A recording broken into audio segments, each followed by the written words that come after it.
Don't fast forward. This message might be for you, your family, or someone you love. Watch to the end. It could change your eternity. I know this might be confusing. What is hell? What really happens there? Is hell even real?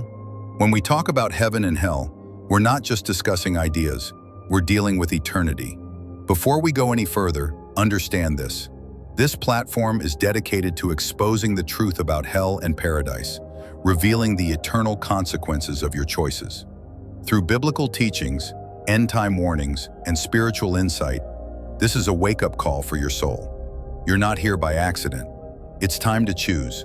Where will you spend eternity? This message might be meant for you, your friend, or your family.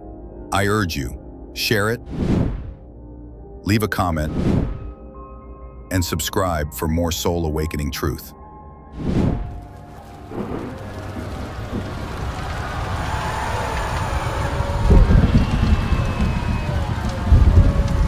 What is hell, really? Hell is a place, or rather, a state of existence, where souls experience total separation from the flesh, from peace, and from hope. It's often misunderstood as just a burning place, but it's more than fire. It's complete silence, darkness, and the absence of light, peace, and life itself. What really happens in hell is often misunderstood. In fact, hell is different from the lake of fire. Revelation 20:14. And death and hell were cast into the lake of fire. This is the second death. Before a soul enters hell, death must occur. Death is the key that unlocks hell. Unlike paradise, hell is not a beautiful place.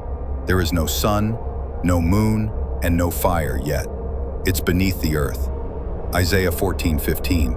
Yet thou shalt be brought down to hell, to the sides of the pit.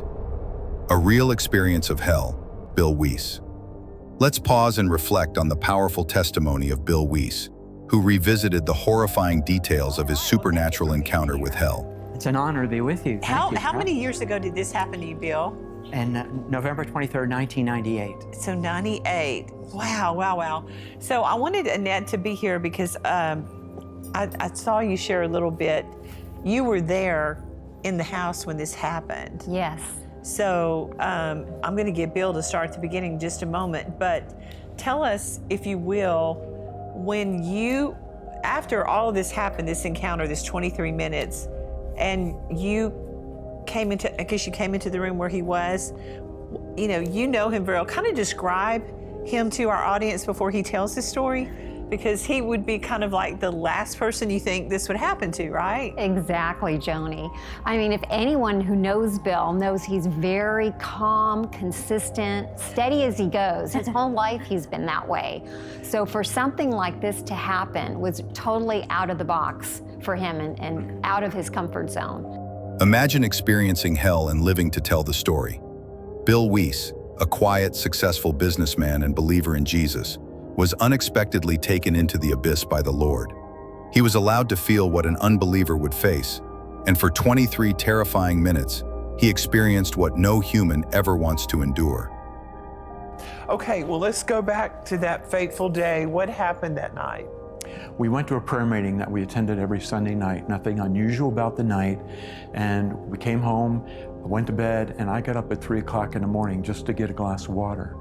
And suddenly— There's something about that 3 o'clock. Yeah. I will just say. That's right. I got up to get a glass, and suddenly I was pulled out of my body, just like being drawn up out of your body. And I found myself falling through the air down this long tunnel. And it was getting hotter and hotter. Now, you were a Christian.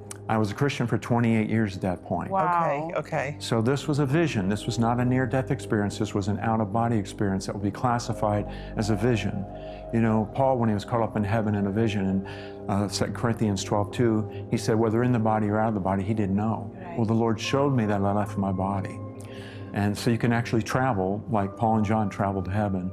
And Job 7:14 says, you scare me with dreams and terrify me through visions. So you can have a terrifying vision. And I saw my body fall to the floor when I left my body. Wow. So tumbling down this tunnel, I landed on a stone floor in a prison cell in hell. Rough-hewn stone walls, bars, but like a dungeon. And there's many scriptures. I just give one. Isaiah 24:22 says, and they shall be gathered together. I believe there is truth in Bill Wiese's words. Hell is real. In Luke 16:22 through 23, Jesus gave a warning about hell. And when we compare it to Bill Wiese's testimony, the similarities are striking. Heaven or hell, where are you headed? Jeremiah 6:16 through 18 says, Thus saith the Lord, stand ye in the ways, and see, and ask for the old paths. Walk therein, and ye shall find rest for your souls. But they said, We will not walk therein. I set watchmen over you, but they said, We will not hearken. People like Colton Burpo and Bill Wiese are modern-day watchmen, blowing the trumpet of warning. But will you listen? Jeremiah 6:19 warns, Hear, O earth, behold, I will bring evil upon this people, because they have not hearkened. So I ask you, are you preparing for heaven or for hell? If you believe hell is real, say this prayer with me. Lord, I believe hell is real. My place is not in hell. Prepare my soul for eternity. Make me worthy to be part of your kingdom. Don't let me miss heaven. Amen. If this message touched you, like this video, like it someone you care about, subscribe for more truth that will prepare your soul for eternity. Got a message or topic you'd like us to cover? Leave your suggestions in the comments. We'd love to hear from you.